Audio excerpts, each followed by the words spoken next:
Because yesterday it showed that for the average person right now to be able to afford one whole Bitcoin in Canada, 25 years. And so for most people who don't have any savings, like they'll never get to one Bitcoin, like not even a chance. And that's assuming the Bitcoin price stays where it is today, which again, isn't going to happen. So if you're somebody out there who has like no savings right now, the reality is you're never going to get to one Bitcoin, and that's okay. I don't think that should be everybody's end goal here to get to one Bitcoin. I mean, it's a great goal to have, but don't be like discouraged if you never get to one Bitcoin. There's only going to be a very, very, very, very small amount of people on earth who ever have one whole Bitcoin. That's the reality of it. But that doesn't mean that you should stop trying to get it. And so if you think about something like this is the idea that I introduced here when I was writing, which is a wheel of sats. And I think that if you just like look out 4 years and you set a 4-year time frame on yourself and you say, I'm just going to get as much sats as I possibly can. And so if you think about like a wheel of sats, and this is actually from Bitcoin Ben, he had this idea for income, but I want to apply it to sats.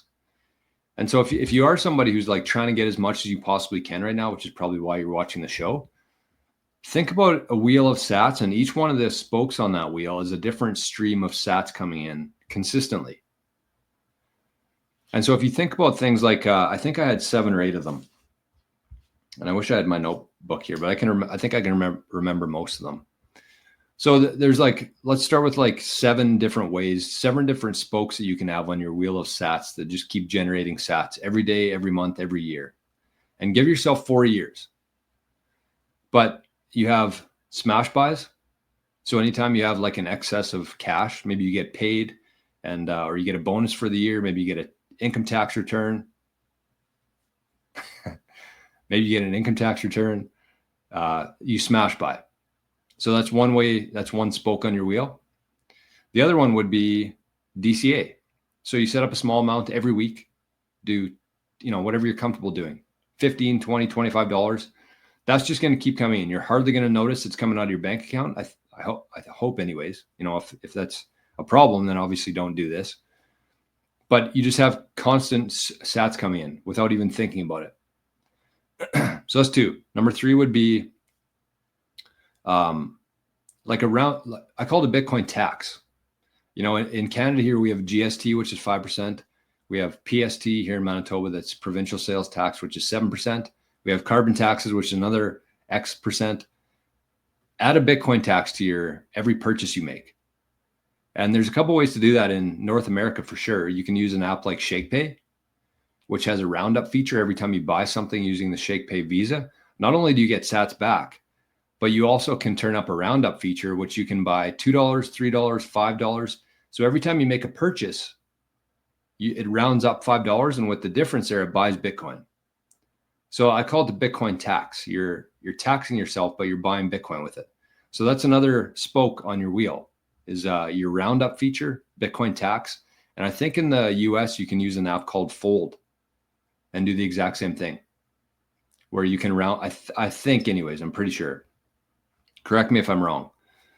But so that's number 3, is like a Bitcoin tax, roundup or Fold app. Every time you make a purchase, you buy Bitcoin. That's your tax on it.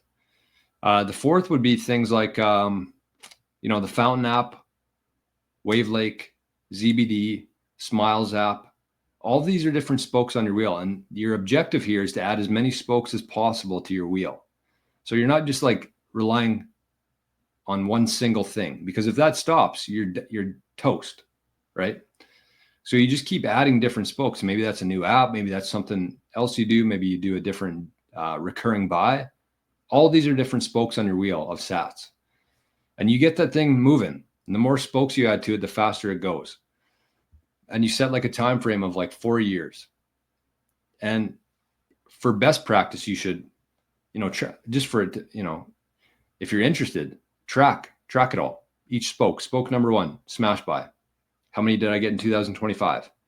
Spoke number 2, DCA. How many sats did I get in 2025? How many did I get in 2026, 27, 28? And if you had a spreadsheet and you did this for 4 years and you just keep adding spokes to your wheel of sats, I think you're going to be absolutely blown away with how many you end up with. So that's what I would say to that. I don't think it's advisable to leave your job right now. I think you should keep working it. And another spoke on your wheel would be like starting a business or creating a nostr account. Or taking something. Actually, I did a podcast for the first time yesterday in about a month, and you can find it. It's called Project Potential. You just go into Spotify or Fountain and type in Bitcoin Journey, and you should be able to see my episode that I posted yesterday. But I talked about an idea a very simple idea, where you could, I used honey as an example. There's a lot of apiaries around here. And so I used honey as an example where you go to this bee farmer, they sell honey. Around here, they don't sell any B2C, like business to consumer. They don't sell direct to consumer. They basically use like co-ops, Sobeys, I don't know, retail shops. They don't sell anything directly to the consumer. And so what my idea was to go to the apiary and say, I want to buy like 100 tubs of honey. You pay them in cash or dollars or whatever, and you get onto nostr and you start selling these things. Maybe you mark it up like 5, 10%. I wouldn't do much more than that because you're not going to sell any. But the idea there is you're basically like converting dollars into sats. And all those sats are going to be non-KYC. Everybody's always asking, how can I get non-KYC sats? Start selling things for sats.